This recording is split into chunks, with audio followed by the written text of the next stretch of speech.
김정은 북한 국무위원장과 도널드 트럼프 미국 대통령의 두 번째 만남이 13일 앞으로 다가왔습니다. 2차 북미 정상회담이 열리는 베트남 하노이에서는 두 정상을 맞이하기 위한 준비 작업이 분주합니다. 다음 주에는 스티븐 비건 미 국무부 대북정책 특별대표와 김혁철 북한 특별대표의 추가 실무 협상도 현지에서 진행됩니다. 이런 가운데 앞서 전해드린 대로 남북미 당국이 종전선언을 뛰어넘어 평화체제를 구축하기 위한 다자협의체 구성을 논의하고 있는 것으로 파악됐습니다.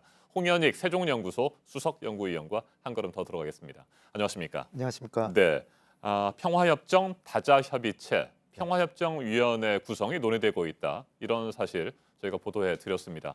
당초에는 종전선언 정도는 가능할 것이다 이런 전망이 나왔었는데 예. 정말 한 걸음 더 나아가는 것으로 보이는데 어떻게 보십니까? 원래 종전선언은 노무현 대통령 때 김정일 위원장하고 이제 하기로 했었는데 네. 그게 이제 연기가 되어서 북한은 그렇게 큰 관심을 보이지 않았는데 우리 정부가 평화협정 체결하려면 협상을 굉장히 오래 해야 되잖아요. 6.25 전쟁을 완전히 종결짓는 그리고 영토 문제라든지 또 평화 관리 문제 그리고 중국까지도 가담해서 해야 되기 때문에 최소한 1년 이상 협상해야 될 겁니다. 네. 평화협정 체결하려면. 그러니까 북미 간의 관계 정상화를 하면서 비핵화를 유도하기 위한 방안으로 종전선언이란 걸 이제 우리가 내놨는데 이거를 이제 북한도 올 봄부터 판문점 선언에서도 이제 종전선언 하자 합의했잖아요. 네. 그런데 이제 미국에서 트럼프 대통령은 하고 싶어 하는 것 같은데 대북 불신이 굉장히 크잖아요, 미국 내에. 그래서 종전선언을 결국 못했죠. 그러니까 이 북한에서는 종전선언 해봐야 북한한테 실질적으로 지금 경제가 어려운데 네. 경제적으로는 얻는 게 없잖아요. 그러니까 제재 완화 쪽에 오히려 방점을 뒀단 말이죠. 그러니까 이제 미국에서는 제재를 완화해 주는 게 오히려 더 크니까 그러면 종전선언 해줄 수도 있다 이런 쪽으로 이제 다시 또 가는 것 같아요.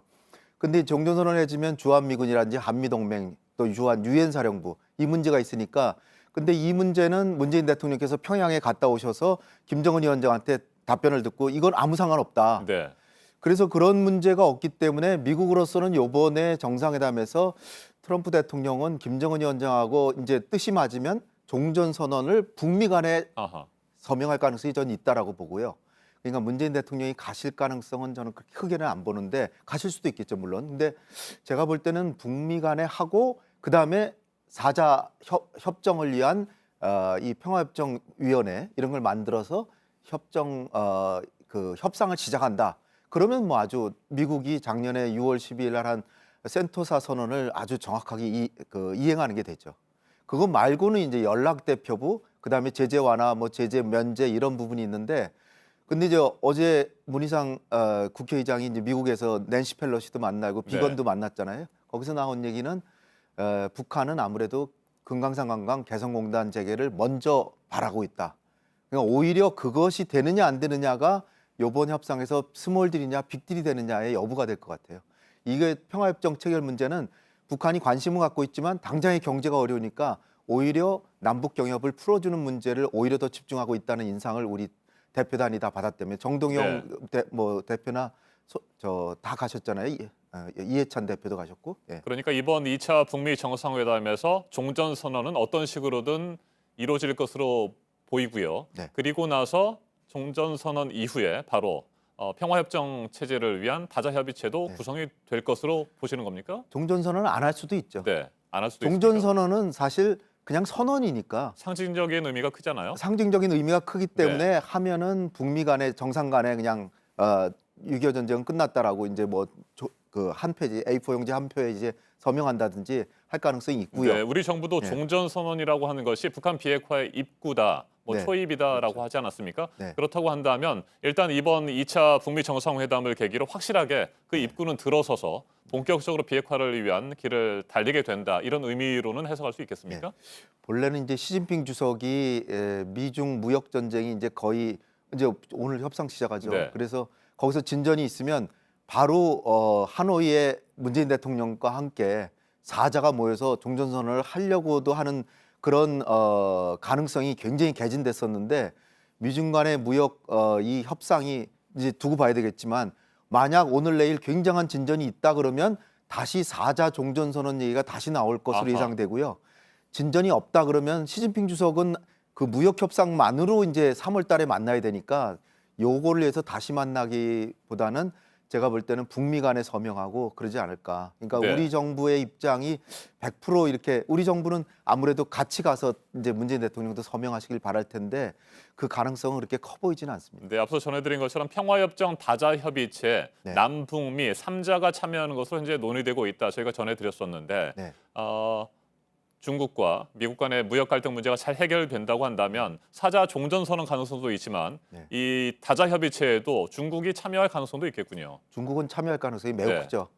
평화협정은 미국도 종전선언은 중국을 빼놓고 하려고 그랬지만 평화협정에는 중국이 가담하는 게 더 유리하다라고 생각을 해왔습니다. 그래서 작년에는 센토사에서 북미 정상회담 할 때 시간이 얼마 없었기 때문에 뭐 다 사자가 모이기가 사실 힘들었거든요. 그래서 중국까지 끼면 중국은 주한미군 철수 같은 걸 요구하니까 오히려 복잡해지니까 종전선언은 남북미 3자가 하고 그 대신에 평화협정 체결을 위한 협상이나 서명에는 반드시 중국을 껴주겠다. 이렇게 해서 이제 넘어가려고 했는데 작년에 이루어지지 않았죠.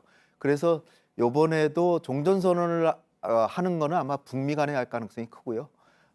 평화협정 위원회를 만들면 중국도 전 들어갈 것으로 전 생각합니다. 네, 베트남 팜 빈민 부총리 겸 외교부 장관이 지금 평양에 있습니다. 네. 오늘까지 평양에 머물 것으로 보이는데 북한과 베트남 간의 의견이 일치했다 이런 보도가 네. 나왔습니다. 국빈 방문 문제에 대해서 의견의 합의를 이뤘다 이렇게 보면 될까요? 과거에 김일성 주석이 두 번이나 이제 호지민 주석 네. 만나러 이제 두 번을 갔거든요. 그러니까 김정은은 국내 정치적으로 김일성의 향수를 불러일으키는 일들을 계속 하잖아요. 근데 그 베트남 하노이 또 여기는 또 북한에게 있어서는 대미 항전 그 숭고한 성지라고 볼 네. 수도 있죠. 미국한테 이긴 공산 정권의 수도니까. 네. 그래서 김정은이 거기 가서 국빈 방문을 지금 할 것 같은데요.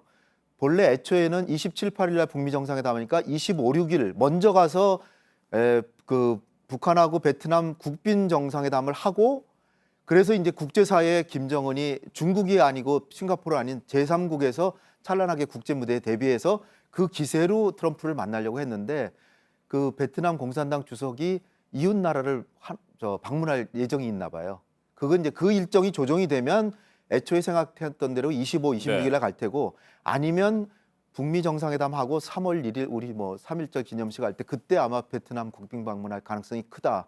그래서 이제 그 절차를 준비하기 위해서 베트남의 외무장관이 평양에 가서 리수용이나 리용호와 만나서 지금 뭐 날짜나 뭐 의전도 있고 또 호텔 뭐 또 경비 문제 뭐 이런 것도 다 얘기하고 있는 것 같습니다. 네, 김정은 위원장이 베트남을 국빈 방문하게 된다면 개혁 개방의 현장도 보지 않겠습니까? 네. 도이모의 현장을 보게 될 텐데 2차 북미 정상회담 끝나고 베트남 국빈 방문도 끝나고 나면 적극적으로 개혁 개방에 나설 의지는 있다고 보십니까?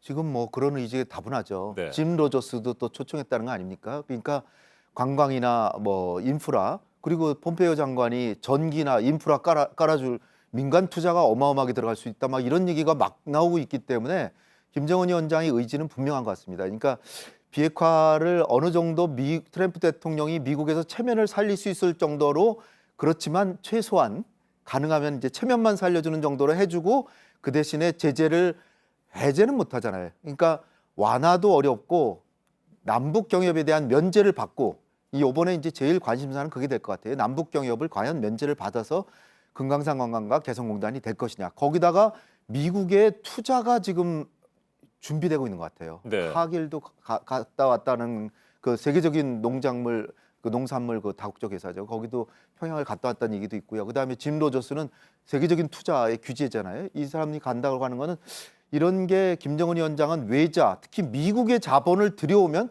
제재라는 게 뭐겠습니까? 미국의 자본이 돈이 들어오는데 제재가 무슨 의미가 있어요? 그러니까 그걸 그냥 미국과 유엔의 제재를 건너뛰어서 그냥 속전속결로 가려고 하는 게 김정은의 계획이 아닌가 생각됩니다. 알겠습니다. 다음 주에 스티븐 비건 미 국무부 대북정책 특별대표 그리고 김혁철 북한의 특별대표가 현지에서 만날 것으로 예상되니까 그때 네. 좀 구체적인 내용들이 합의가 된다면 좋을 것 같습니다. 홍현익 위원님 말씀 잘 들었습니다. 감사합니다.